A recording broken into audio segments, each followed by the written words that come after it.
Alright, hi guys, this is NovoParrot, and welcome to a new episode of Creepypasta Stories and Info. Today, we are going to be looking at the creepypasta known as The Bloody Painter. I had to look back at the title of it for a second there. I am dumb. Now, this creepypasta is about a boy named Helen, apparently. A boy named Helen. I have never known a guy named Helen. I used to know a lovely woman named Helen. She was absolutely wonderful and always happy, and I haven't seen her in a while, actually. Anyway, so here's how the creepypasta goes. Let's get started in a couple seconds. Blargdy blugdy.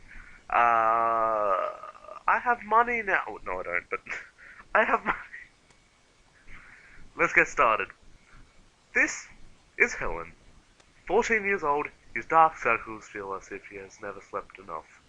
He doesn't care about his messy black hair since he doesn't like to put too much effort on tidying himself up. It's necessary. His seat is at the back of the classroom, next to the window. He always sits there drawing quietly, as it is like everything to him. He doesn't like to socialize with people, making him a lonely one. There was a person being pushed to the door after school. That's Tom, who's always the victim of bullying. Not because he did anything before. It's just the dislikes of the people around him. These things happen often, and Helen is used to it. Though he does not feel bad for Tom. He doesn't want to interfere, as it is quite bothersome. During recess, Judy says he's missing someone. Missing her watch as he searches for it. Helen doesn't help her. Since it's none of his business, suddenly someone sees something flashing in Helen's bag. "What's this?" Ban says, as he puts his hand into the bag and takes out a watch that is trimmed with fake diamonds. Helen is very surprised to see it, as he does not know how it got there. "Ah, that's my watch." Judy receives the watch from Ban after seeing the situation. Both of them stare at Helen with a weird glare. "It's not me," says Helen, who is still drawing on his notebook without raising his head a bit. "Yeah, right." Judy leaves the classroom with Ban as she concludes.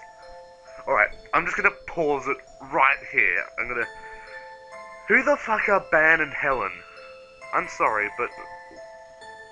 What? Why? Who?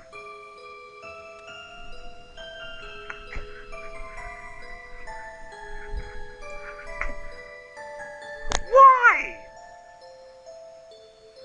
You can't just add new characters and not give any explanation as to where that who or what they are. It's why?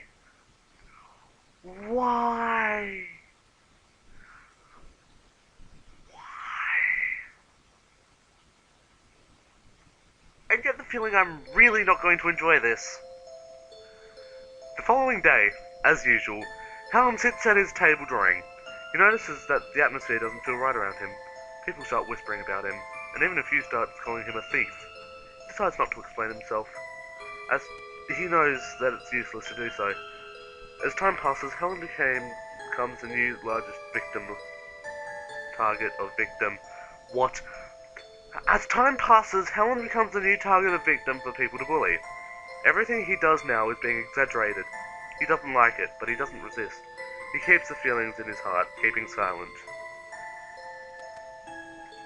Until one day, Ban came to him and snatched him notebook. Yes, very good. With his unfinished drawings on it. "Always doing these meaningless things," says Ban as he tears down a few pages of drawings, tearing them into pieces, wanting to see Helen's reaction. At this rate, the feelings that he has been holding bursts out. He punches Ban in the face and starts to fight. Helen isn't that powerful, however, so he was beaten up in no time. Other students went to see the fight without stopping it. Some even stomped in his face and stomach. Aren't they nice fucking people? Lovely jubbly. Lovely, lovely jubbly. Lovely, lovely, lovely, lovely, lovely. I'm not crazy. Right after the bell rings, everyone stops what they're doing and went back to their seats before the teacher came. Helen returns to his seat as if nothing happens. The teacher enters the room later on. "Oh my, Otis!" Open brackets, Helen. "What happened?" Wait, hang on. Otis? What?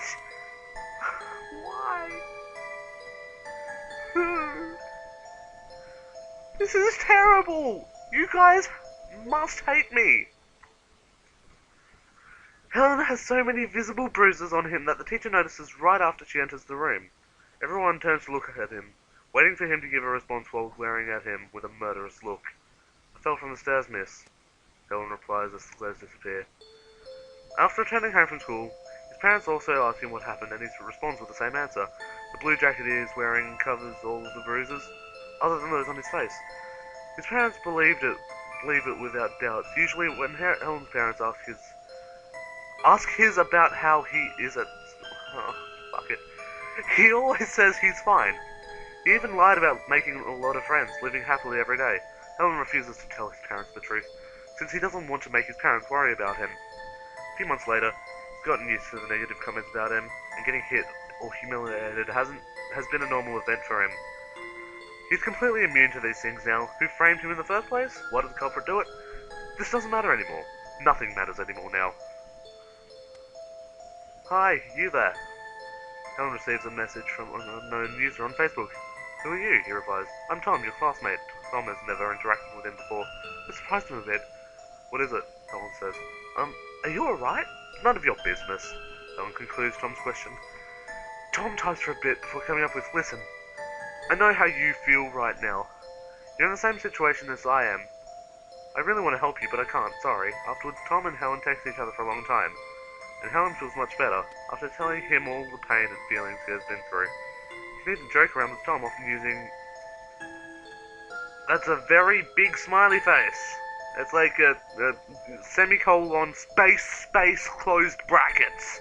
Oh, big smiles. To show his happiness. It's the first time he thinks he has made a friend. It's warm weather. It is a warm weather in the afternoon. It's only one warm weather. Just a single warm weather. Come meet me on the roof after the first period in the afternoon. We need to talk. Don't ask me why. Letter Y. Okay, that works. Texted Tom last night. Following his instructions, Helen meets Tom on the roof, waving his hand and walking towards him as he says, Hey Tom, what up, friend? I have something to say. Something important, says Tom with a serious face. Remember the watch thieving incident? How could Helen forget about it? That was how he started suffering.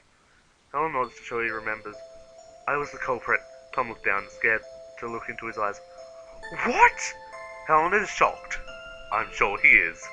I stole Judy's watch and framed you as the culprit. Why did you do this? With you as the new target of victim, my life is much better, Tom smirks. It's true, however, that when everybody decides to bully Helen, they won't bother Tom anymore. It's just like an abandoned toy. For him, that is totally perfect. As long as he keeps silent, he'll be able to live his life safe and sound. He succeeded. The plan was outstandingly perfect.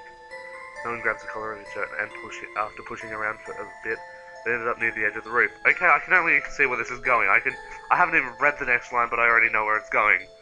Tom slips and falls from the roof. There we go. Helen instantly grabs his hand and tries to pull him back up, but Helen does not have that much strength to do so. Rest in peace, Tom. Lovely jubbly. I'm so sorry, Helen. Tom falls. Helen closes his eye. His eye? Okay, so Helen is a Cyclops. Scared to look at what's going to happen. You cannot imagine what will happen to one after falling from a 6-story building. That's a very tall school. Like, seriously. The tallest school I've ever been to was my high school, and that was... I don't know. Probably my college that I'm going to now, and that's only 4 or 5 stories. So... 6-story school. Especially not a high school. My high school was 2 stories high. With 3 different areas of the school, which was absolutely bollocks because I had to walk from English to maths every day. Well, that's like one end of the school to the other. And, well, anyway, back to the story. After the policemen arrive, they have an interview with Helen. He was too horrified by the accident, however, to even say a word. Once again, Helen becomes the topic of discussion between students. Again! Some people think Helen pushed Tom from the roof, but most of the others think that Tom committed suicide and Helen failed saving him, because they saw him grabbing Tom's hand before he fell. Oh, you mean like the Lion King? I can just imagine that being one of the conversations. You know, long live the king, fuck off. That's... That's clearly going to be one of the conversations. You can just see it though. I'm just saying. Where was I? That night, Helen was in his room crying, shivering, and he cannot stop the guiltiness. The guilt? Not guiltiness. My head hurts, la-di-da-di bird. And he cannot stop the guilt from growing inside of him. My head.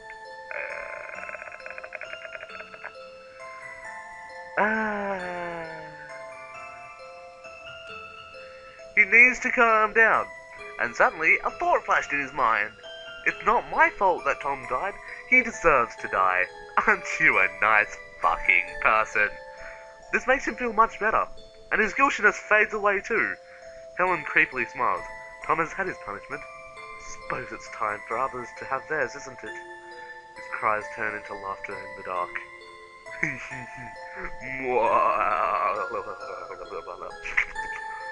Helen's classmates decide to have a party on the day of Halloween. Bad idea. But it's not to celebrate Halloween. It's just to have their friends come together at a party. To party. I talk weird for some reason. Of course, Helen was not invited to the party. The night before the day of Halloween, Judy and Maggie were texting each other on Facebook. Both of them live in the school dorm, and Judy's room is next to Maggie's.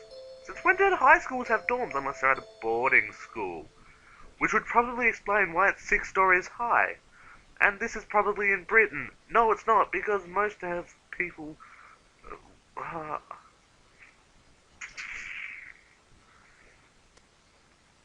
Just don't talk to me. Judy. Who's going to come on tomorrow's party? I'm so excited. Maggie.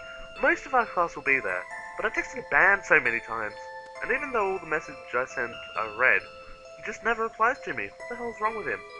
Judy. He's probably working, I guess. Maggie. Something weird is happening. I've been hearing footsteps coming from my door for a long time.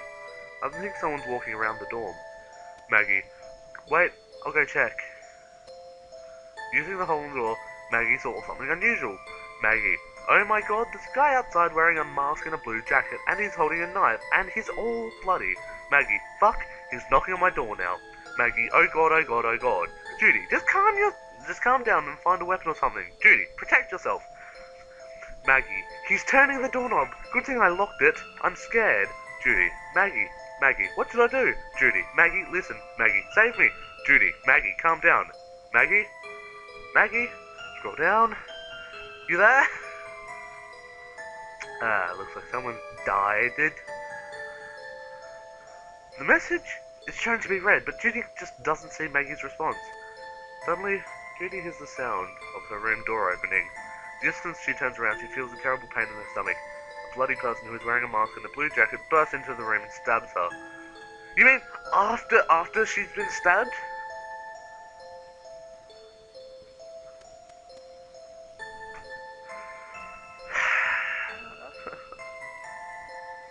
I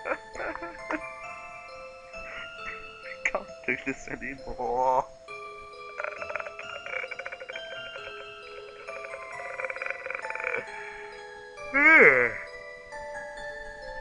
Really tired.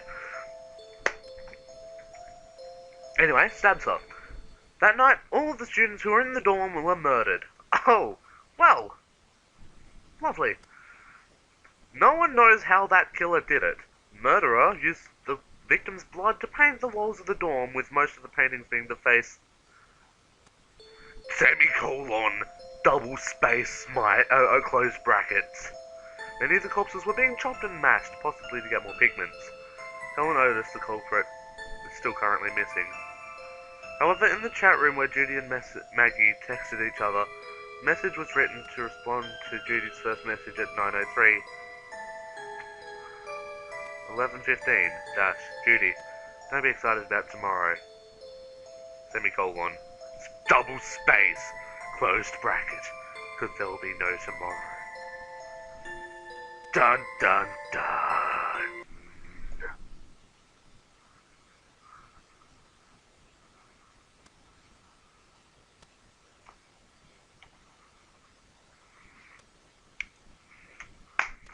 That was terrible. I'm sorry. I don't know whether to be, let's see, Gordon Ramsay harsh? Or Simon Cowell harsh? I just don't know. So, you know, I didn't like it. I didn't like it. You need to improve a lot. It was...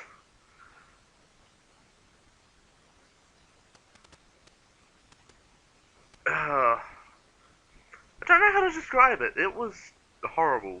And I didn't like it. And, well, you need to stop. Well, you don't need to stop, but you probably should. Just...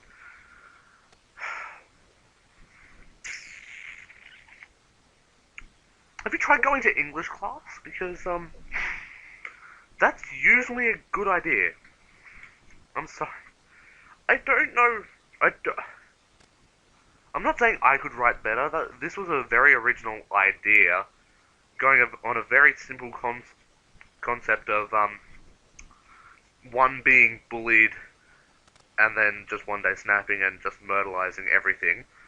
But still, you can't just go on that concept. Recently, I wrote a pasta about a kid who was bullied every day of his life, and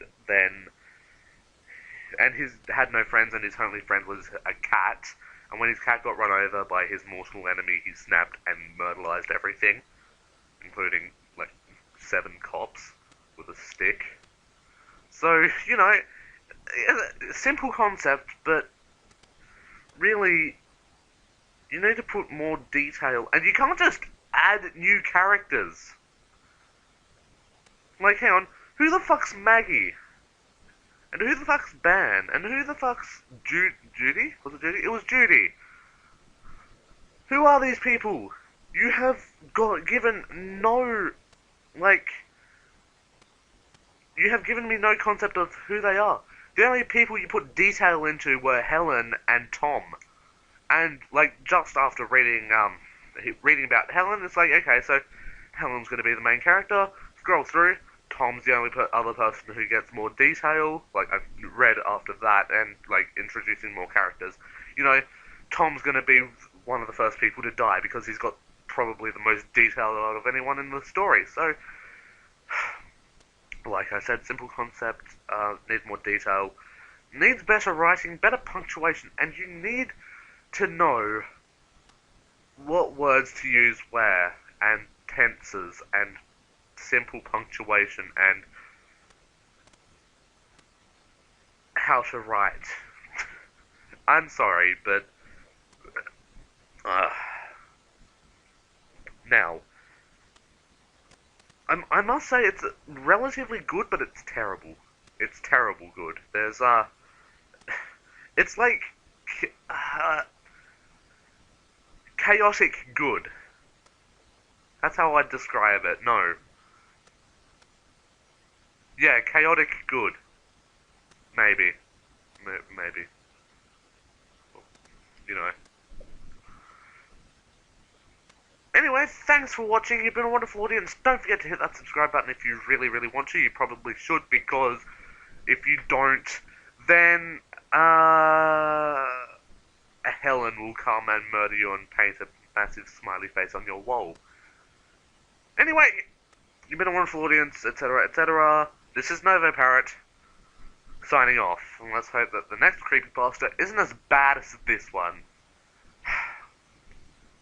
See you all next video.